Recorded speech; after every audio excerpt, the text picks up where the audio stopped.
Welcome everybody to the third episode of the Spotter Stand. Hello, I'm Ryan, I am Echo. and unfortunately, we did miss last week. Yes, Echo was feeling a little under the weather, Under the weather last week. Couldn't make it in. partially because we were at the Atlanta race. The Atlanta race was as cold as hell. We'll talk about it later, but freezing. Lost my voice. Just didn't feel well. It wasn't too bad until the sun went down. Once that sun went down, the last 40-45 minutes of the race, it was when they started hitting that red. Yeah. The red caution. Did not like that. No. Oh, the red flag. Yeah. the No, red we were flag. just sitting there with nothing Horrible. going on. Nothing going on. So yeah, no, it's nice. But we are back. We are back for race number 3. And with that race number 3, some history was made this weekend. Some good racing was made this weekend. Mm-hmm. Even history in other series, Truck Series drove on their first road course. Street course. Yeah, Yes, there it is. first Boom. street course. Their first street course of the series. And as we know, Tyler Reddick, he did some nice things, but we will jump into that. But first, we will go back to Atlanta. Yeah, let's give a recap of Atlanta because, like I said, we were there. We were there only for the Cup race. We didn't do any the other ones. Didn't have the time to do that, but we were there for the Cup race. I qualifying got rained out. Yes. So they didn't even have to worry about the starting position there. They went. Honestly, I don't even know the whole way they start because it wasn't strictly by points. By points. I thought it was just point standings, you're done. But Boom. Ricky started third and Logano second, whereas Ricky was second in the points and Logano was, I don't know. I need to look into that, how they do that. But wasn't I'm feeling I am not too sure. I personally don't know. NASCAR and their confusing points. they're starting to dumb it down for us, just a little, for us, please. us casuals. Please, man. But the truck race was on Saturday afternoon, finally, that they got it in, which I was okay with how they did it. Like, a lot of people I saw on Twitter or any of the social media, they were talking about how they were upset that they didn't get the full race. You got all but 10 laps. Yeah, all 10 laps. And it was something that was established at the beginning of the race that, hey, this time, gotta cut it that's off. it. Yeah.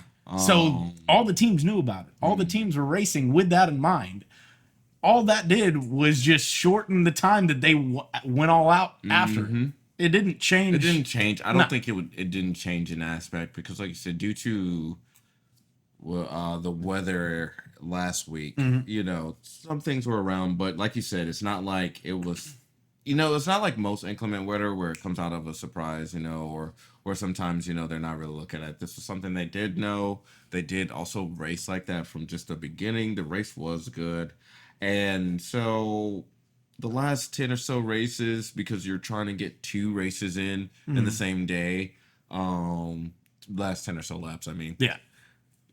They have a TV schedule to follow. Exactly. They're not like, pushing. At the end of the day, it's 2 separate networks. It's not like, they're both on the same network. We're just going to push the end back a little bit to get the second race in. They're 2 separate TV schedules. So they're not. Fox is not going to be like, nah, we'll be okay with that. Or CW is not going to be like, oh, yeah, we'll push her back 30 minutes. No, they're not going to.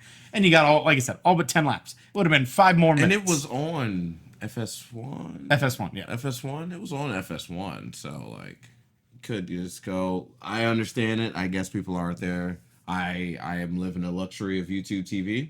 Shouts out. But it was on that race. I've never just had an experience of them cutting a race and then I just can't find the next race to do. At least have it on another channel. I get it. I understand, and I guess I'm just kind of used to it. It's a network issue. I understand it. I get it. Not everything can be on streaming or Prime, which I'm happy about. Some things for that, but yep, they got it. The winner. Winner was Kyle Busch. Kyle Busch of the truck race.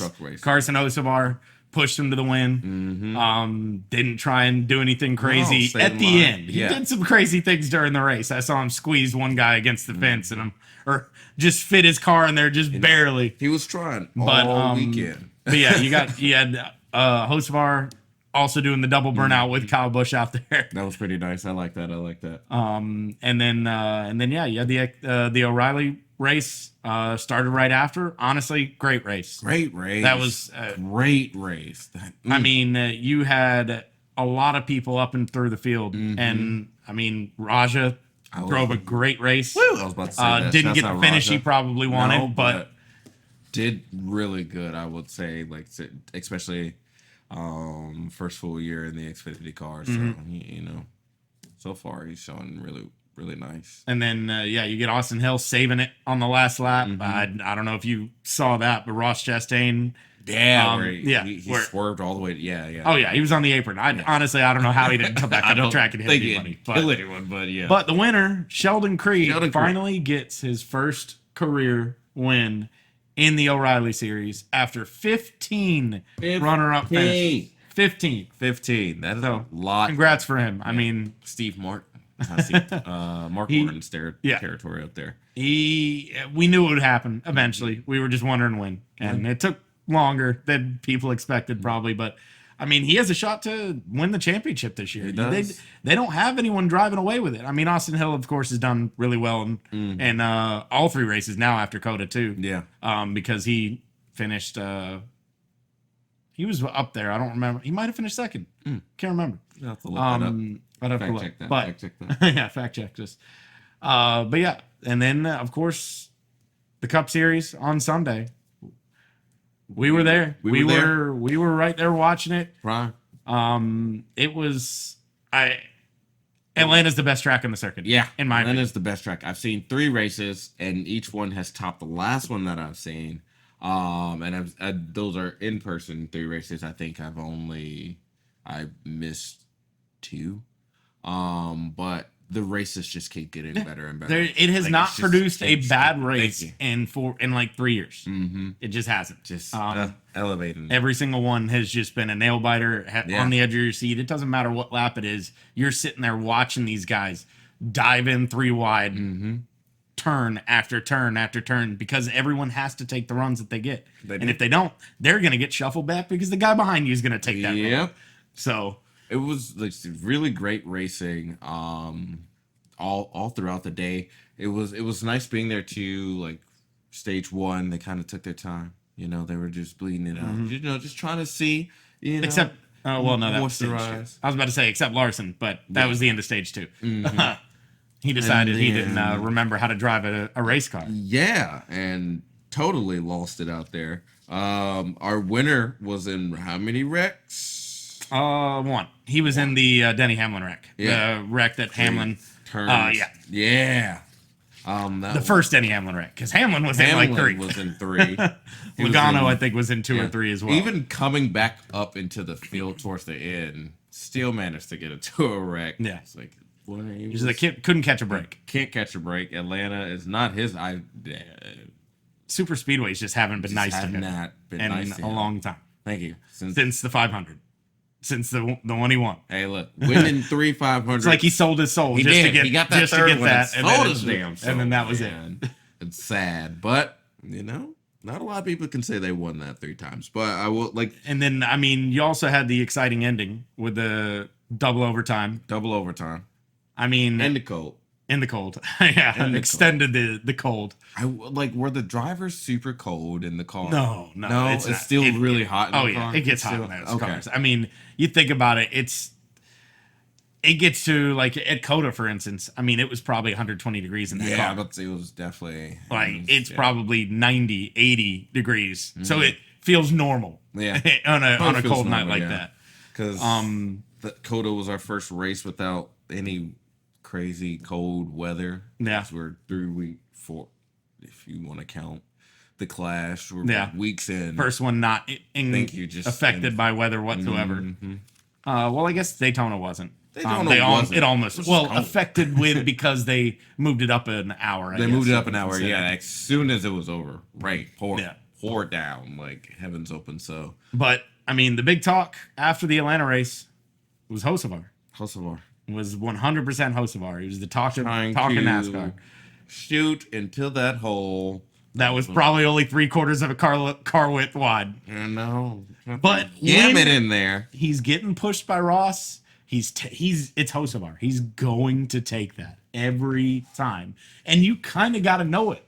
Now, whether or not you can really do anything about it, because Bell would just have to stick really close to Bubba. Mm-hmm. And at that point, Hocevar might just dive to the outside. These cars are so draggy. A car gets on your right rear, it will pull you back. It will literally pull the car back. So a lot of cars protect the right rear more than they do the inside. So that's kind of why I think he was drifting up a little bit to do that. Now, I don't think he expected Hocevar to try and shoot that gap, but he's getting pushed by Chastain and pushed a little off center by Chastain right away. And then it's also Hocevar. He sees a hole, he's going to shoot for it, regardless of whether or not the hole's still there by the time he gets there. Yeah, no, it was... Unfortunately, Bell was the innocent victim victim of that. He was running good. Last year's winner. Yes? Yeah, last year's... last year's Atlanta winner. Yep, the defending champion. Definitely knocked him out of contention for that. Oh, yeah. But, you know, what? Yeah, because... he finished on the lead lap. He did. Yeah, he did. Yeah, he was the last one to finish on the lead lap. Yeah, his car was busted. I was surprised that he was even able to drive that thing anymore. But he hit that wall hard. Hey, when you're the last one to leave, like he was, yeah. Yeah. So, like, yeah, like you said, the debate, it's debatable. Yeah. Was there a hole? Should he have gone there? I don't drive no car. That racing. Man does. Yeah. It's racing. He felt like he had it. And when sometimes you got to feel your gut and trust it. And I mean, even then, like I heard people comparing it to what I don't know if you've ever watched this older race, but Jeff Gordon, Keselowski, and is it Harvick maybe at Texas, probably 12 years ago now, where Gordon's on the outside, same situation as Bell is in. And Keselowski dives in there in the middle in the hole that didn't really look like it was there, gets into Gordon, cuts his tire down, and he wrecks. And so, like, situations like that have happened before. And Keselowski was the same way when he came up, was very aggressive driver. Everyone's like, oh, he's going to cause a lot of wrecks. He's going to do all this. Kind of similar to what Hocevar is now. But they mature sometimes. Whether or not Hocevar will mature, Yet to be it seen, remains to be seen. Yeah, I think he's been definitely a lot better this year on terms. I mean, just the cars in general inspire. Yeah. I mean, you look at it based on just the standings. Look at the standings. Spire has 3 top 10 cars right now. Three top 10 cars in the standing. I don't think anyone would have predicted that at the beginning of this year. No. So they're showing speed and they're showing consistency. I mean, of course, Hocevar is going to Hocevar, so. But expect it. He's going to be the one that's probably going to be the highest runner, put himself in a bad spot and drop back, and then drive himself back up. Drive it back up again because he will. The man can. Whereas Suarez will just kind of make his way up there slowly, and same thing with McDowell. They'll just kind of hang around and take advantage of other people's mistakes. Given, yeah. And which, like you said, after COTA. Carson is 10th, Daniel Suarez is 7th, and Michael Dowell is at 9th. No, I mean, hey man. And they had McDowell finished 5th, so he had a great COTA race, which we'll get to. But yeah, I mean, we had a lot of fun at the Atlanta race. We will be going to the July one. We'll be at the July one. I mean, I don't know if you follow Jeff Gluck at all. He's a NASCAR reporter, but he always puts out a good race poll. So he just puts a poll out on his Twitter. Was this a good race? And Atlanta got like a 93%. It was like 11th or 12th highest that he's ever had. Nice. I mean, and there's already 2 Atlanta races in the top 10. So if that tells you anything. Yeah. I was watching the video and it said that if the track gets worn out, it was just bringing up this scenario of would the racing still be as good? I think it will, only because all it's going to do is just create more disparity. They won't be as much in a pack, but they'll still be able to get the runs and everything and be able to. It's going to change the driving style completely, though. You may see guys that aren't normally good on super speedways, but are good on intermediates. Now they're switching and they're becoming better at that track because it'll drive more like a Charlotte or more like a maybe even a Michigan again, because it's still Kansas, still the higher banking. I mean, Atlanta's very big, very large banking now, but that'll be nice to see. I think it just depends. It depends on how quickly it wears down like that. I saw a video after the first repave until we are now. It does look drastically different. Oh, it was black. It was black. Was straight asphalt. When I watched the video, I was like, was this maybe before the No, that was the repave. No, that's how black it was. It was very, very dark. Dark. Now it's back to almost being look like concrete again. Look like concrete again. It's really, Atlanta is a nice race. I'm happy that, again, this especially this repave was made for this car in mind. So that also helps it out a lot as well. And like I know drivers loved Atlanta before, and now it was better for the drivers though, not as good as the fans. I mean, I grew up here. You grew up here. I don't know how many races you went to. Old Atlanta, not great to watch as a fan. It was good racing, close finishes still, but it was all about long green flag runs and tire saving. That's what it was. Okay. So way different style of racing. Yeah. But I'm happy. I mean, I love it. It's more like what Daytona used to be before they're all in a pack without being able to make a run on anyone that need 5 cars in a line to do anything. Atlanta drives like Daytona did. Drives like, okay, one car can get a run, make the pass, pull back in line. That's how Daytona used to be. And so Is it with this car package that has changed? Or? They run the same package at Atlanta and Daytona. It's just the fact that the banking and the shortness of the track, I believe, just makes it to where you can get it, you have the difference in car speed because handling matters. So someone that hasn't taken care of their tires for a while or hasn't started doing it is going to have to check up a little bit more in the turns. Daytona, they don't check up at all. They're full speed, 100% around the track if they want to be. Like, they don't need to. They do the fuel saving, of course, and not run full throttle, but they can run 100%, no problem. Whole run. Now, Atlanta, you can't. You're slowing down. I just did the league race there. It was not good. But you're slowing down in the turns, and that creates disparity in how each driver drives, how much they take care of their tires, and it matters. Definitely matters in the long run.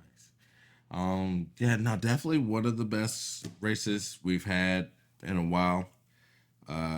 It was, heck, I would even say since the last Atlanta race. But it was nice. Tyler Reddick winning for the second time at that point. Yeah, at that point, that was a back-to-back wins. So we've had that happen before. Fender missing. Matt Kenseth was the last person to win the first 2. I think he might have been the only other person to win the first 2 races of the season.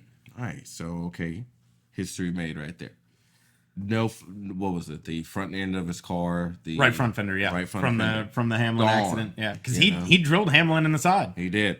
Gone. Still end up winning. I know people were saying arrow and things. I just feel still, even at this track, it's still about driving, still about handling, and still about like, can you get it around? And he did. Like he definitely.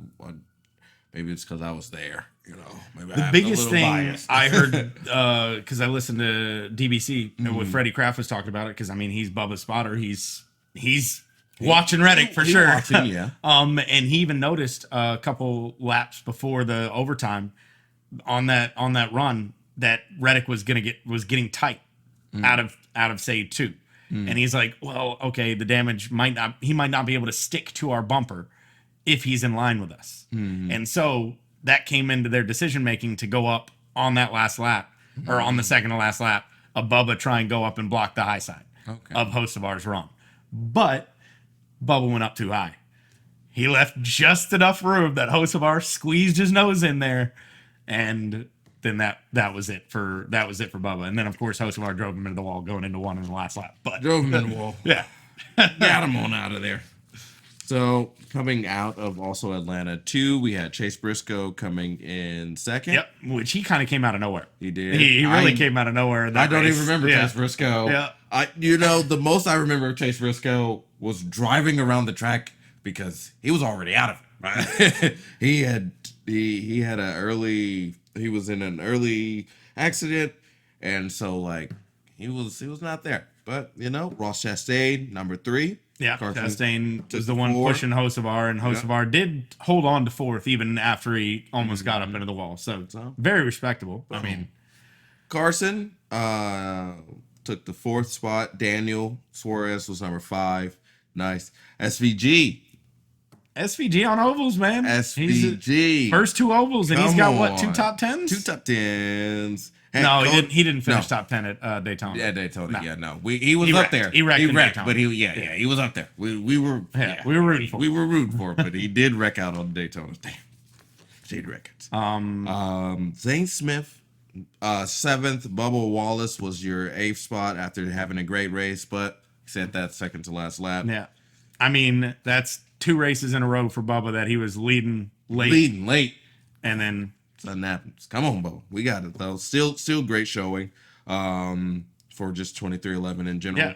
23-11 walking away with 2 wins in a row, both of course from Reddick, but also the top 2 in points. Top 2 in points. Thank you. It's not like Bubba is not up there. Yeah. He's doing exactly what he should be doing. Ryan Preece was number 9, and then wrapping out the 10 for Atlanta was Big Blaney at 12. At 10. So, yeah, good day for Chase Elliott. Got an 11th spot. He was up there too. He was up there, and then I remember seeing Logano make a move that either gave him contact or just made him lift so much that he kind of got shuffled back, and then after that, he just never got back up there. I met a friend. I know this guy, but he is a Logano fan, and I think it's pretty funny. He is a casual, but he just really loves Joey Logano. And so, if you're watching Ronnie, yeah, you suck. No, I'm joking. No, he's good. I just thought that was pretty funny. He's the only Logano person I know. And then Denny came in 13th, even after the 2 or 3 accidents that he was in. Yeah.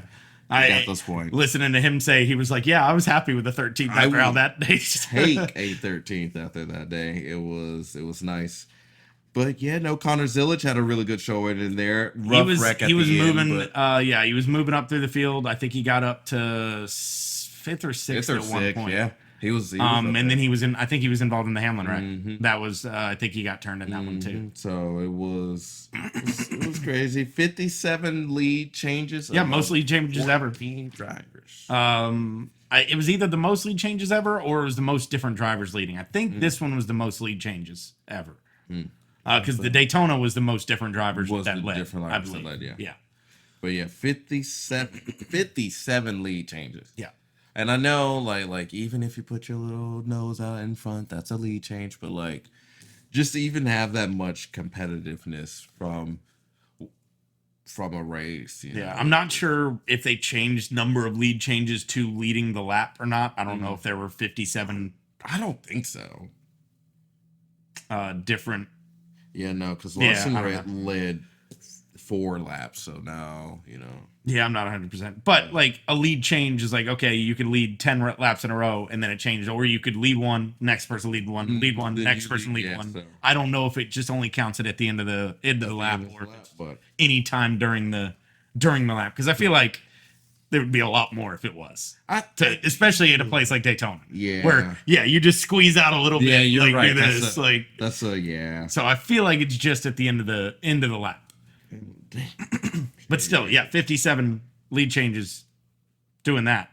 57. Yeah, you're right. Yeah, there's 57 people on here. Okay. But so that's Atlanta. And we're off to Atlanta. And so we go to Texas. Go to COTA. Go to Circuit of the Americas. First road course of the year. Well, the trucks raced at St. Petersburg for the first time. They did. So, like we said prior, is first time the trucks have raced on a street course in their history. So, honestly, good race. We were watching. Beautiful track. Absolutely beautiful scenery. It looked beautiful out there in St. Pete.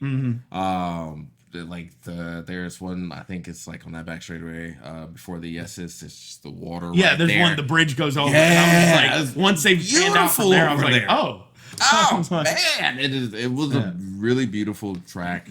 The trucks, I feel like they did great, beating and banging. But what more did you expect? And I mean, you had some ringers in there from other motorsports. They had Dario Franchitti, they had James Hinchcliffe running. And Hinchcliffe actually did really well. Franchitti, I think, had a late pit stop, a late issue that shuffled him back. But both of them were running in the top 10. I think Hinchcliffe wound up with the 10th place finish. I don't have it printed out, but I believe Hinchcliffe wound up with a 10th place. I believe so. Is that the announcer? Yes. Yes, he did. He's a former driver that's now an IndyCar now. IndyCar announcer. Yeah. Okay, yeah. No, he did. I believe he did get a top 10 finish because I remember seeing that kind of interview and they were talking and they were like, "Hey, you got to go get ready because your race is in a few because you got to go announce the IndyCar race that was happening on the same day."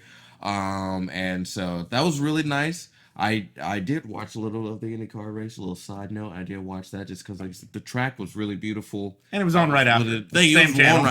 So I'm gonna watch.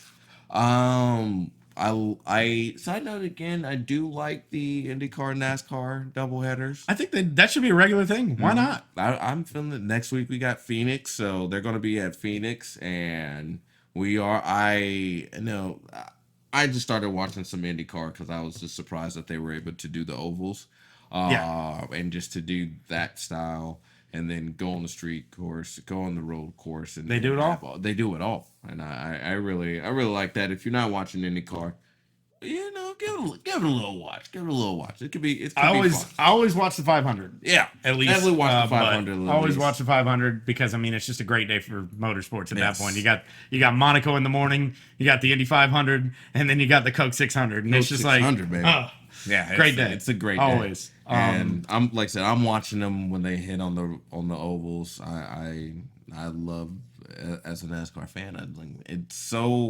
It's impressive how fast they're doing 230, 240 at Indy. Zooming around. It's ridiculous. Thing. Yeah, and it's all skill go to them. Like you said, Franchitti hopping back into a truck. It's been a minute since he was even driving, so to hop back in a truck, get back on there and do as well as he did. If he didn't have to take the pit stop. Like I said, I think he was top 5 for a lot of the race, maybe around the 5th place position for a lot of it. And if it wasn't for the pit stop, he would have got a good one. And Lane Riggs walks away with the win. Riggs, which give him 5 more laps, and I think Majeski gets him. Majeski gets him.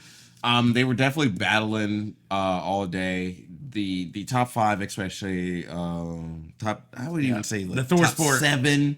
They were really battling. Majeski and Rhodes were fast all day. Riggs was actually not. He didn't have a good stage 1 or was starting to get there, and then just absolutely came through the field in stage 2. Yeah, stage 2 he turned it on heavy. Stage 2 he turned it on heavy. So got the caution, and then going into it. And then coming after that caution, the Majeski was catching him, and then he passed him. Yeah, Majeski passed him, overcooked turn 1.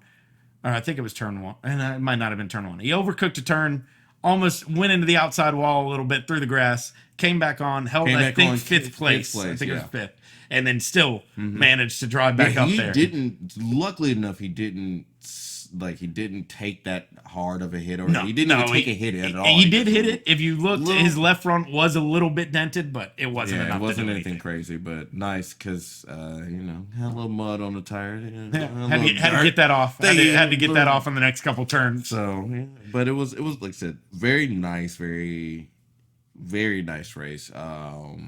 And for the first one ever, I hope they do go back next year. I hope that's a normal thing. Heck, bring the stock cars there. Bring the Cup Series. Bring the Cup Series. Bring the whole thing. There you go. Go out there. It was a nice enough track for them as well. So we'll see how San Diego. Maybe it gets added to like a street course rotation or something. I think that would be a good idea. That would be a really good idea. Instead of them just like making all of these street courses to run every year, have a pool of them that you just rotate between. Because Mexico, I don't mind. Go back. Yeah, I don't mind that. Go back as well. The logistics behind that one's a little bit harder than of course something like St. Pete. But have them on a rotation instead of going to 6 or 7 different ones in a year because that is too much. That is too much. But I feel like do you feel like one more can be added onto the? What are they at 4 this year? Is it? Because they got rid of the Roval. Yeah. So they only have 4 road courses, I believe. Yeah. I think it's Sonoma, Watkins Glen, Chicago, and COTA. Yeah. I think that's it. Wait, no, Chicago's not. Chicago's not this year. Yeah. No, I meant San Diego. I meant San Diego. San Diego. Okay, Yeah, I meant San Diego. Chicago. Yeah, they're going to Chicago, back to Chicago Lane, which I am excited for. I am excited for that. I didn't get to see a race there, but I have seen races there, so I am very excited. Similar to Kansas. Yeah, thank you. I am excited to see this next gen car. Loves its intermediate, so I am excited to see how it is going to do, and just who comes out on top of that. But COTA, we go in SVG. Of course, the by far and away favorite to win this race. SVG. Come on, SVG. We have a lot of good road course racers. Did actually finish this pretty well. Well, this COTA has been SVG's worst road course. He has not won here yet. Yeah. He has not won a COTA in the Cup Series. Of course, he wins the O'Reilly. Takes off O'Reilly. But he has not won there in the Cup Series. And so it was Bell last year. I believe Byron the year before. It was either Byron or Reddick. Is that 24? Yeah. It was because he's usually good there too. I think it was Willie. And I remember one of the battles. I couldn't remember. It was, and then Reddick was the other year. But yeah, Reddick was 23. Okay, if Reddick was 23, then I think Byron is 24. Yeah, I know Reddick was 23. And then because I think Chase won in 21. I want to say. Yeah, I didn't realize they'd been going there for that long already. But yeah, so SVG, even though he is the favorite because he's won the last 5 road courses, not his best road course. Not his best road course. And could you tell? No, didn't not qualify really. that good, but he once the wheels started to move. Oh yeah, he's just so good at saving time. Yes. That's the biggest thing. Yeah. Which that was more of a surprise to me of how Reddick was able to pull away from him at the end on older tires, and he drove away by 4 seconds. That's why I was just surprised. I'm like, how? The master class over here in saving tires and being able to make long runs work, and Reddick does it better. And he had a really good day. Started off on pole. Yeah. Kind of dropped back a little bit, but still was. Yeah, he I did listen about that. Apparently he was just kind of trying to save tires, trying to figure out what he needed to do to be able to save the tires. Yeah. So driving a little bit slower and not really worrying about it. I think he settled in around 11th or 12th, I think. 12th, and then just kind of wrote that out, especially stage 1, I want to say. Yeah, stage 1, because I don't think he got any stage 1. No, he did not get points in stage 1. I didn't think so. So yeah, I think he was right outside the points in stage 1. Like I said, drop from first all the way back just to kind of roll. Just kind of roll and get used to it. Like he said, get into his groove. And once he got into his groove, he started popping up. No stage point, stage 1, 5 stage point, stage 2. So he got back up to what? That would be 7th. Can't remember. 10, 9, 8, 7, 6, 5. So 6th. Yeah, 6th. Yeah, 6th. So got back up to 6th. But I mean, he led 58 laps. Most of the day. The next closest was AJ. No one could catch him. No one. Yeah, once he got back into the lead. Yeah, once he got back in the lead, that was it. Like it wasn't even believed in Chase Briscoe. I didn't. I did. Hey, it's the classic. He's the Hamlin curse of this year so far for them. For JGR. With the mechanical issues. Yeah, it's been not a good year for that. Alex Bowman didn't have a good day. Dead last in points. Not dead last in his race, but dead last in points. And I mean, he's on a contract year, and he is not doing what people expect out of a Hendrick driver. Exactly. It doesn't matter who you are. If you're in a Hendrick car, they expect you to be at least top 16. Just make the chase. And if you're not anywhere close to that, even after these last 3 races, I have not seen him in top 10. You haven't heard his name. Thank you. You haven't heard his name. Moving and shaking. It's been a lot of backfield. And COTA, he hadn't ever finished out of the top 10. Yeah, he had a really good. He's good at COTA. They were talking about how good he was, and his average finish is one of the best at COTA. And Nowhere to be found. Nowhere to be found. Granted, we find out later on that he was sick during the race. We don't know what the reason for the sickness was, whether or not he was sick prior to. Mm-hmm. It kind of doesn't seem like it because they didn't have a driver on standby. Yeah. They didn't know that this was going to happen. They didn't even expect it. They didn't plan for it. So it feels like that whatever happened either happened early on in the race or right before the race. Or maybe he's just human and got hung over last night. Who knows? Thank you. Maybe he started getting around in the car sloshing and it was actually hot. He said, whoa. But we did mention that a couple other people were getting sick from heat exhaustion. AJ Allmendinger almost passed out after the race. Yeah. Finished. But yeah, he was struggling. His cool suit failed. I think Kyle Larson's cool suit failed as well. Failed early on in the race. Early. These companies, you have one job. One job. You make a working product. Please. That's it. Please, that's one that does not fail me 3 laps in as Kyle Larson's did. Like, it was really early, and it was like, hey, I'm wondering, none but hot water in here. Like, cool suits aren't required. But I feel like cool suits that fail are worse than not having a cool suit at all. Having nothing and just perspiration is whatever, but having a suit that's now holding in hot water and that is just trapping all of it in, everything in. I feel like it's worse. Yeah, it has to be. I would not want to do that. So I mean, shouts out to both of them for finishing. Even Kyle coming in 6th. So then also got to give a shout out for Brad Keselowski. Didn't have the best finish, but that man was in so much pain. Yeah, driving that road course. The femur.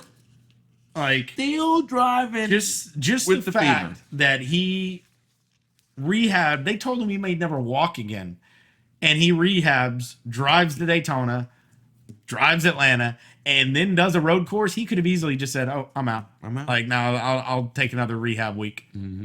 Well, powered through it and gets a respectable finish for for what he was going through. Yeah, 20th now. Not that bad on points in the major standings either. So heck, 12.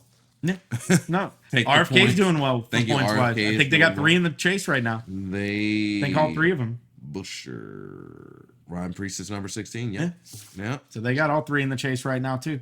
But of course, we talk about points.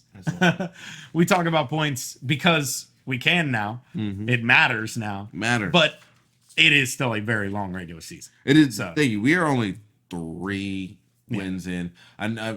3 races in. I know it feels kind of chaotic, especially when one guy's won all 3. Won all 3. So the narrative hasn't really changed. He is 100% feeling the effect of the bonus points for a win now. Yes. Because he has a 70-point lead over second place. 70 points. He could finish dead last next race and still be in first. Still being first. He can get 0 points next race and still be in first place. Still be in first place. Thank you. And which is that? I like it. I mean, no, winning matters. Winning matters. It's not like, oh, I'll just take this little finish here. I mean, of course, you're not going to do something stupid to jeopardize a good finish, but strategy calls, those change based on where you can go, how much you can make up. And I mean, the wins matter. Wins matter a lot. That regular season, and not to mention, regular season champion gets 25 bonus points entering the chase. So he can. It's not like he hasn't done it before. No, it's something that he's 24. He won the regular season championship. Tyler, we said it after Daytona. Tyler Reddick is like, he's ready. Mind is right. No more distractions. No more. It is go out there and race. Do what you do. And like you said, no gimmicks of the playoffs. And even when you go out there every week and do what you do. And what he does is win races 3 in a row. No one's ever done that. Nope. First time in history. In modern era, I don't know what they consider modern era. Yeah, I don't know what they consider modern era. I feel like personally, it's the first time. Like 70s and on for me. Yeah. If I'm thinking in my head, which I think it is probably about then. Yeah. But first time they win the first 3 races. Not the first time anyone's won 3 in a row, but the first time that someone has won the first 3 races. Out the gate so start the season. Yeah. And like you said, 70 points is a lot. Yeah. I mean, he has probably 2 extra mulligan races than everybody else right now. Yeah. And if he keeps doing, look, even if he keeps doing good, that just keeps adding on. Bubba, his teammate, is 70 points behind. 23-11, top 2. 23-11. Bubba had a 11th place finish. Yeah, really. Bubba is not good at road courses. That he acknowledges it. He acknowledges it. He accepts it. He knows it. But he seems to be getting better. Thank you. Top 20, top 11th place, right out of 10th. Not that bad. Right behind Denny. So that perfect. Chase Elliott is in 3, Mr. Consistent. We knew that he was going to Mr. Consistent. We knew he was going to be at the top. He's right now. He's one finishing position off of having 3 top 10s. Boom. He finished 11th at Atlanta. Gained 1 more, and he would be only one of 3 drivers that have 3 top 10s, I believe. Well, where did Nope, because he did not. Okay. Yeah, because that he finished 7th. Yeah, because the only other one was Zane Smith. So now there's only 2. Oh, actually, no, there's only 1 now. It's Reddick because Bubba was the other one, and Bubba got 11th. So yeah, only 1 driver has finished top 10 all 3 races, and that's Reddick. Because he's won them all. But I know I don't have this here, but I was looking. Chase has the 2nd highest average finish right now, or second. Second highest. His average finish is 7th. He's finished 4th, 7th, and 11th. So there you go. It's like we said, Mr. Consistency. He is. I don't know how familiar with Matt Kenseth, but he reminds me a lot of what Matt Kenseth was. Coming into the season, I knew Chase had a really good shot. I knew that this is a format for the consistency. That's all we heard. It rewards it, and it rewards it, and we see that even when because 72 points, you have still good 2 races. He's not that far behind. But the only thing that right now. Chase has going against him is he just doesn't get the wins anymore. So to make up that 70 points for him is going to be a lot harder. I think. Can he still get it? We've seen. I do think so. Last year he got 2. You got Kansas. Well, he won the Clash. He won. So, Kansas and Atlanta. So 2 wins, a Clash win. He wins a Clash win. He wins a dual win this year. Yeah. Which did get points. Did get points. Did get a little bit of points. Did get points. We said when points are out, the band is up there. Yeah. But they're gonna be up there. They're gonna be right around the top 10 every single race. I don't unless an injury happens. That's the only thing I can see, because I don't even think even on a bad day or something like Bristol happens last year, where he just it's just a bad day. But I think he has a lot more exceptional days to make up for even the bad days that he has, because I feel like he's consistent. You're doing much more than just a good day. You're consistently getting in that range. So and stage points too. And stage points. Usually he didn't get as many this race, but still 2 of them. But moving on from there, of course, Big Blaney. Second. Well, you're going in the stage. Yeah, I'm just gonna read down the top 10. Blaney was surprisingly fast at COTA. Yes, he was, and he's not usually known as a road course guy. He was up there battling with Reddick, especially he was faster than him in stage 1. Yeah, stage 1, he was getting it. He led the second most laps. He led 11 laps. Yeah. Because once he took that from, I believe he took the spot from Chase Briscoe and, held it down for a little bit. Yeah. And then Briscoe broke a transact. Yeah. Come on, Chase. It's okay. He is not having a good time. But last year started the same way. He did start slow last year and then just really came on. But now the expectation's there. That's true. And to see it happening again, you're just like, okay, was it a fluke? Were some of this stuff up? So we'll see. But Gibbs car.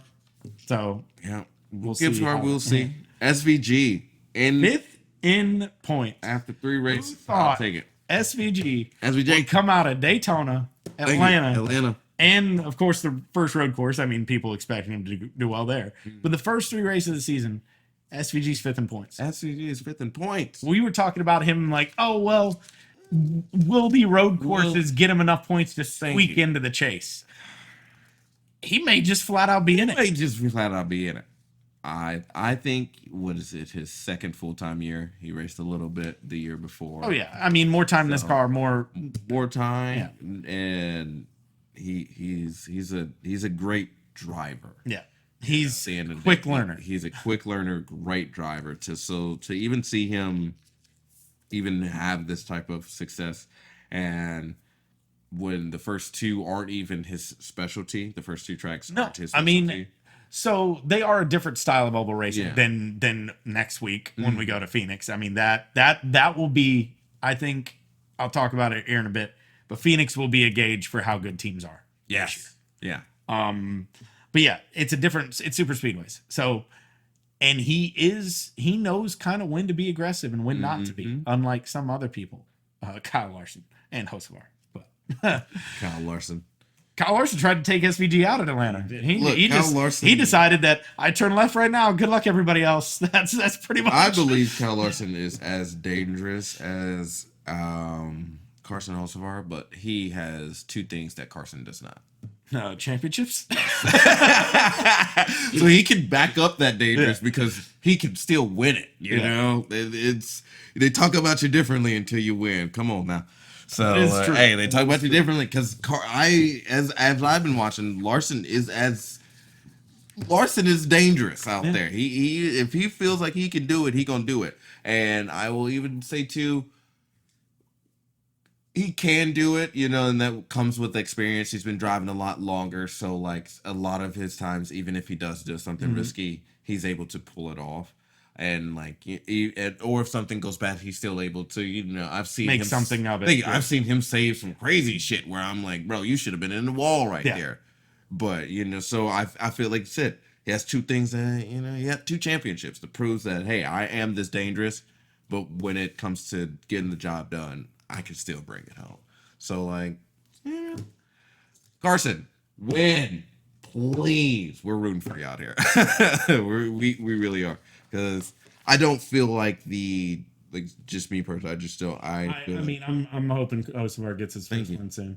I don't expect it at Phoenix. I don't expect it at Phoenix. I expect it this year. I do feel like he can get. I think Vegas is a possibility. Yes, he's good at the intermediates, but I don't know if he has the tire saving or any to know when to not be aggressive. Because it's a place like Atlanta. Yes, it's not even really an intermediate anymore. But a place like Atlanta, you can just take everyone. You can be aggressive every single time. Yep. And it's not going to come back to bite you that much. Whereas a place like Las Vegas, you overdrive that car, or a place like Phoenix, you overdrive that corner trying to be aggressive, trying to pass someone. You're cooking your tires. Thank you. I was about to say you're cooking. You're cooking them. So and so I don't know. That goes your long run at Phoenix. Yeah, exactly. Know, so we'll see. We will see. I got his face, but you got all three. You got all three Spire cars in the top 10 too. Boom. Speaking of Hocevar, Daniel Suarez, Michael McDowell, Hocevar rounds out at number 10. All three, and their and colleague too. Thank you, AJ Allmendinger. I mean, they don't even have a whatchamacallit, really a team anymore. A helper like that. The agreements between the teams, because they went with Toyota in the Truck Series, so Chevy was like, okay, you're out. They don't have because they're going to be. I mean, once Dodge, they didn't go to Toyota, they went to Dodge. Sorry, went to Dodge. Yeah, Dodge and they have the Rams. So once Dodge gets a Cup car, colleagues go. Yeah. So yeah, they're going to be pretty much on their own for what, 2 years? I think 20, maybe one. I've heard rumors of 27. I've heard rumors of 27. Yeah. I don't know if the Cup car is going to be 27 or if they're going to do O'Reilly first and then Cup in the next, or both at the same time. I don't know, but I can't wait for that. Hey, you're Dodge. I mean, like, come on, I can't wait for that. I was thinking that watching the truck race, seeing the Dodge race, seeing the Dodge trucks out there. I was like, damn, I can't wait for this to be in the Cup Series. So it's going to be nice. Yeah. So you got Suarez, Allmendinger, McDowell, and Hocevar, all guys that we thought were either out or on the bubble. And of course, yes, it's only 3 weeks in, but they all have respectable finishes so far. Boom. They all have respectable finishes, and right now they're all building up points. Yeah. The more you get now, when you do have those bad days. The more of a buffer you have for when you have the bad. If you have that bad day, it helps because the people that, the heavy hitters, they're not doing so hot. No, you got Byron, Larson, Chastain, Denny Hamlin, Christopher Bell, Briscoe, all these guys. All of Bowman. All these guys are below or outside the top 10. Mm-hmm. Heck, besides Byron and Larson, who are hanging on 13th and 15th respectively. And that's only because of stage points. Thank you. That's only because of stage points. So because Byron and Larson wrecked out at Atlanta, both of them, but Byron won the first stage, and at Daytona they both were involved in incidents too. Yeah. So then Byron did not have a great finish at COTA, I believe. He was kind of just not there. He was kind of not there. He finished 13th. So I mean, not bad, but it didn't seem like. Oh, I do remember. No, I remember now. Byron, that man finished 13th. Yeah. No, he finished. You're looking at the wrong one. You're looking at Atlanta. I'm looking at Atlanta. Yeah. He finished 13th. What? I do remember that now because I was watching the end of the race and I was looking at the lap times, and Byron was, I think, about 5th or 6th after the pit cycle, and just cooked his tires.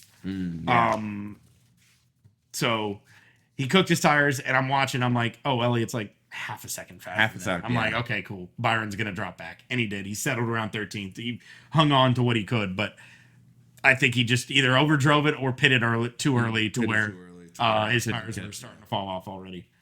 But it was nice. Oh. Yeah. So. We have, the heavy hitters are mainly sitting outside the top. So right now, while you can get your points. Yeah. While you can run good. I mean, look. Again, run good. That's all you need. Look at the points gap from 16th to 1st right now. 118. It's not a lot. The points gap between Tyler Reddick and Bubba Wallace, 70 points, is the points gap from Bubba Wallace to Chase Briscoe in 27th. Damn, you're right. Yeah. From 1st to 2nd is the same as 2nd to 27th. That's how much of a buffer that Reddick already has. Like it's ridiculous. But it's ridiculous. But when you go back to back to back, I mean he's winning it and he's deserving it. Like he's not looking. Not really lucky. He's somewhat lucked into Atlanta. I feel like he's somewhat lucked into Atlanta. Heck of a drive to even get back up there. But if Hocevar and Bubba aren't going at it like they were, he's not going to be able to go on the inside and take advantage of that. Not to mention the fact that they are still 3 wide entering 3 with that, and Hocevar doors Bubba. Yeah. And so that even made, and then Hocevar gets tight and drops a little bit back. So now Reddick's just all on his own in the lead. Yeah. So I don't know if Briscoe just didn't have that great of a car and just wound up with 2nd there, but he didn't even make a run on Reddick in that race. I don't remember Chase Briscoe. I don't remember Chase Briscoe being 2nd. We were there. I saw the ending. They had the opportunity to have 4 Toyotas line up the bottom line because if Bell took the bottom, it would have been Bubba, Bell, Chase Briscoe, then Reddick on the bottom. Should have took that bottom. Yeah. Yeah, I don't. But do you give Hocevar the front row on the outside? No. No. Absolutely. So I don't Absolutely fault them, but at that point it's like pick your poison. Which one how do you want to get wrecked?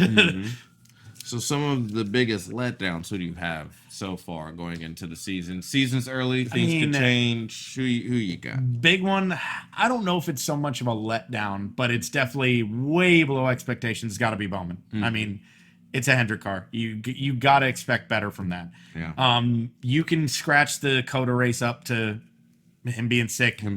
That's fine. But you also had Daytona and Atlanta, and I mean, he just got caught up in everybody else's messes. So maybe he turns it around, but it really wasn't like we were hearing his name in the other 2 races prior to the incidents either.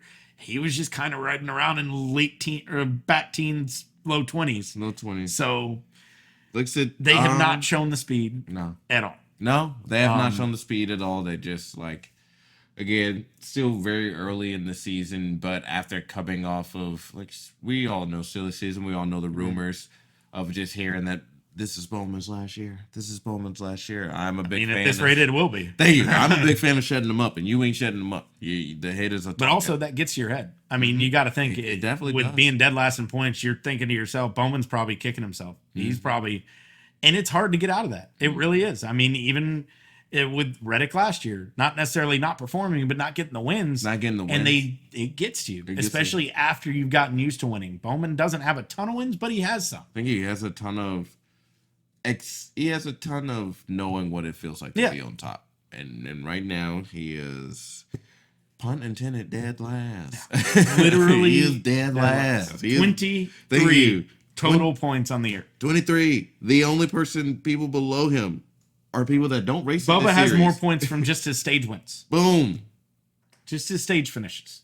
So he needs to get on it. Yeah. I mean, of course, then I'm assuming you're going to be with Denny being a disappointment so far. Denny 23rd, definitely 60 wins.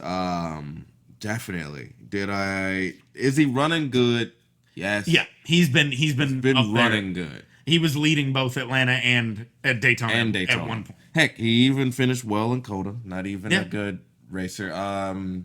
Started off the gate slow. This is something that happened last year. I do also feel like, and same with Bowman will, after these first 3 races, I feel like this is when the schedule starts to set in shape. Starts to get to the more commonplace types of tracks to where these are the ones you have to be good at. Boom. We're not running into a speed. We had 2 speedways, road course. 2 speedways and a road course. So you get the road course ringers that are going to be good, and then you get luck on your side at both the super speedways. So, and you come out with 3 wins because of it. You come out with 3 wins if you're Tyler Reddick because of it, because who would have thought? But yeah, we're going to Phoenix next week. I think it's going to really separate what teams are actually good and who are. Thank you. Yeah, now that we're about to go into the flow of like I said, mostly of the season and how, because now after this it will be broke. You know, it's going to they got Phoenix and Vegas. Vegas. So yeah, like, you know, you go in there, do your West Coast spiel, real big movers and shakers there. So we will definitely see. Connor Zillage had a chance to. Zillage probably drove the best race of anyone in COTA. I mean, he got wrecked. He got dumped twice into turn 1 and drove back up the field twice. So, and ended up finishing 14. What was that? 14. Yeah. That's good enough. And he even said on his radio, he's just like, I feel like that was, or in his interview, I feel like that was the best race I'd ever driven. Yeah. And I finished 14th for it. He got dumped by Suarez and dumped by a chain reaction that I can't remember if Hamlin caused it or if just Hamlin was the one that wound up being the reaction that hit him. Yeah, I think that was the reaction that hit him. So. Okay. I didn't see the replay of that one. But I know Hamlin and Byron were involved, and then Connor was at the front of it and just got the chain reaction. Got the rear end. Ty Gibbs came in second yesterday. No, fourth. Ty Gibbs had a really good run. Very good run. He's shown a lot of promise. Got a stage win as well. And he's shown a lot of promise at the road courses. He has. I mean, he's been, even Mexico last year, he was the only one that had anything for SVG. He was. Even though it was still 16 seconds behind. I was about to say but you know, as Reddick said, he was like, he has to beat SVG. Yeah. For COTA, and he ended up pulling that off. Ty Gibbs is also sitting outside of. He's 17th. 17th. Yep. So he's right outside. For what? 3 points behind. 3 points behind. But he's tied with Gregson and Ty Dillon, so they're all tied for 17th. They're all tied for 17th. But of course, it's early. People are gonna. I mean, one good race for Gibbs, and he could jump up into the top 10. Like, that's what I like. So early on. I'm especially enjoying looking at these points, especially from this early in the season, and I can't wait until see how things shake and move, because it's already looking wild. But by the time the All-Star race, I feel like hits, it's going to really set in motion of like what we got. Oh yeah. So. Yeah, well, that'll be what, 12 races in about by then? Yeah, 12, 13, something right around there. But I guess we'll go over our picks now since Atlanta, you had Briscoe. No, you had I had Busher. You had Busher. Chris Busher. You had Chris Busher. The other Chris Busher finished not good. Not he good was at all. You let me down, but I thought you had it. Well, so I didn't realize at first he was involved in one of the early wrecks. Yeah. He didn't get a ton of damage, but it probably just made it to where he just couldn't do a lot, yeah. Finished in 15th. Not that bad. Yeah. I had in that one I had Hocevar, so I got the fourth there. So I gotta update that. We'll update that in a second after we talk about our COTA picks too. COTA picks. So we did not get to actually have the episode last week to have a evidence of what our picks were, but right after the Atlanta race we were talking about it, and I wanted to know who he was going to take because I knew who I was going to take. I was like, I thought to myself, if this man doesn't take Christopher Bell, I'm taking Christopher Bell. And sure enough, this man takes Christopher Bell. So I should have just gone with Reddick, I guess, but I went with my boy Chase, who honestly 4 spots behind. I know, 4 spots behind, but Bell was faster at the end, way faster at the end. Bell was catching SVG, so no, it was no chance once Bell got by Chase. There was no chance. But honestly, just even the COTA race, Chase finished 7th, but he was all over the place. He was all over the place. I saw him down at 35th at one point. Yeah. I saw him as high as 4th or 5th, and I'm like, okay, that's cool. Like, just what's going on here? But so a little bit of a heart attack throughout the race watching that. A couple of them in there. But so he gets the win on that one. So the score is now 2-1. 2-1. Because none of us had picked the one winner. Thank you. No one picked the one winner. It's got to end at some point. It's got to end at some point. And I refuse to say Tyler Reddick until it ends. It's got to end at some point. Phoenix. But with that brings us to Phoenix. No more championship race, but it is still a, regular points paying race. So they always go there twice. Yeah. Oh, so we're still getting it twice? Is it not twice this? No, I'm not twice this year. I'm saying the last year they did go there twice. Yeah. Okay. Yeah. So that's what. Okay. I was about to say we're getting it twice. So we had the winner of last year's was Brissy. Was it Bell? Was this his third? Yeah. Yeah, it was his third one. That was his third one. Yeah, it was his third one. Because then Barry won Vegas, and then Barry won Vegas. Shouts out to Josh Barry. Because Bell won Atlanta, COTA, and Phoenix last year. So yeah, defending winner. C-Bell. C-Bell.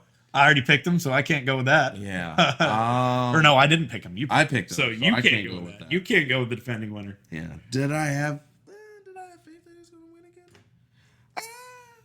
Who knows? I think C-Bell's an amazing driver and doesn't. I think he's. I agree. I do. I agree. Of all the drivers that are, not all of them, but I'm not a big like Gibbs fan or a big Penske fan or anything, but I like Bell probably most out of any of the drivers on other teams. Pretty much, yeah. Of the top teams, at least. Thank you. Of the top teams, at least. I mean, I like Bubba, I like Hocevar, but I still don't consider 23XI a top team yet. Although, if they keep winning doing this year, if they keep winning, you got it. Like, you got it. You're on top of the world at that point. But yeah, no, I think C-Bell is an amazing. And he's a good personality. He's a good yeah. I loved watching him on the Netflix season 2 of. I still need to watch that. I need to watch that. It was good. That's where I watched that show after I was like watching NASCAR to know, like, really see who I wanted to pick. That season 1 was why. So you got with Denny because he was like, well, I can't remember the line he used.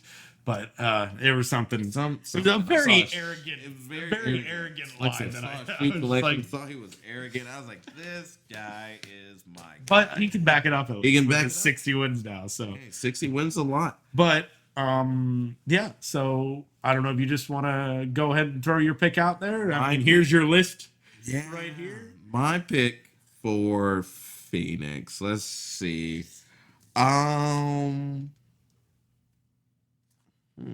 You could just go with your boy. I could I feel like he might have a dominating race, but I want to use my boy for a race that's like Richmond. It's like Richmond. Like that's an Austin Dillon win every year. Not He's Richmond. won the last 2 years. There's another one. New Hampshire. No, that's usually a Penske track. Not that one. His home track. I cannot think. Isn't he Missouri? No. I thought it was like Virginia or something weird stuff. Oh, he might be Virginia. I can't remember. I'm gonna have to look it up. Look, I like the man. I didn't Google him like that. He's not in love with him. But I'm going to go with Willie B. William Byron. Ooh, okay. William Byron. I think. I'm a little surprised on that. I think I'm going to go William Byron. I am avoiding Byron until he proves that he can't. He doesn't wreck. Because as so far, he's wrecked everything. He wrecked at Daytona, he wrecked at Atlanta, and then at COTA, which is usually a strong track for him, did not really perform as well as people would expect from him. So, yeah, I'm avoiding Byron until he proves something. But he was winning the Phoenix race last year when his tire went down. He was. So he has. Maybe I got some bias out of that. Maybe. But I'm gonna go with Willie B. I think Willie B's gonna take it home. Well, I'm gonna go with the defending winner of the championship race, Ryan Blaney. Blaney. I thought about that. I feel like I'm going with Blaney. I thought I'm saving Blaney. He's saving Blaney. This is a perfect track for Blaney. This is the perfect track for race. This is the Penske track. I did think about choosing a Penske racer, and Blaney was mine, but I think honestly, if you would have taken Blaney, I think I would have just gone Logano and just said, hey, Penske, double double up on Penske. Yeah, so I think Willie B's gonna get this. I think Blaney's gonna get a win on like he could win Vegas. He could win Vegas or Vegas. Thank you. I think an intermediate track is when I'm gonna really. I mean, yeah. Heck, I might pick Logano at Vegas. Like, who knows? we'll see. We'll see how this. Logano at Blaney's doing really well. He's shown a lot of speed already this year on every track. I feel like they got a very good shot, and it's their bread and butter. Mm-hmm. And like I said, he's fourth in points right now. He's fourth in points. Silent killer out there, like and get that chip off. No, they weren't talking about you winning last year. Mm-hmm. Go ahead and win this again, so they talk about you. I was about to say, yeah. They weren't talking. No one remembers that he won the championship race. Forget all the time that he won the championship. No one remembers that Brad Keselowski finished second place too. Thank you. So go ahead and make them talk about you again this year. So make it known. But put the stamp on it. Yeah. So Phoenix next week, and Phoenix and then Las Vegas. Yeah. The West Coast. A little bit of West Coast swing. Yeah. So I am excited for it. It's not one of Chase's best tracks. Yeah. So I usually do not enjoy watching Phoenix that much. We'll see. Did he have a good race? Did he get 4 tires? I don't know. Yeah. So, but we'll see if they make the 2-tire call this time. We'll see if they do. Please do. As you see, I got the Hamlin shirt from from Atlanta. Shouts out. Let's see the back. Oh yeah, beautiful thing right here. But and then also, I did want to touch on. I don't know if you've caught up on the Chris Gabehart JGR news at all. I have not. But they filed a new motion that went under trial on Friday about. Because at first, all that JGR was asking for was a monetary compensation. Okay. It was, I think, $8 million. Okay. From Gabehart just for allegedly stealing all of the information.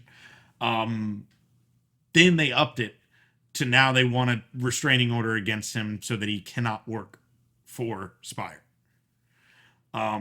At least, I think it's just temporary. I don't know how long that restraining order would last, a year, maybe 2. I don't know. But just so that kind of all that information, isn't really valid anymore at that point. Yeah. Or it's old and you're like, okay. Yeah. So they want to give it, I think it's at least a year. But they upped that. It's in trial. Friday was the first session. I didn't hear any updates after that yet. Yeah, I haven't heard any updates said. But yeah, at least today, so. Man. Yeah. Gabehart getting sued. Yeah, NASCOR's back in session. NASCOR is back in session. It is. It ain't left us long. No. We had about a 3 month or 2.5 month break. And then we back at it again.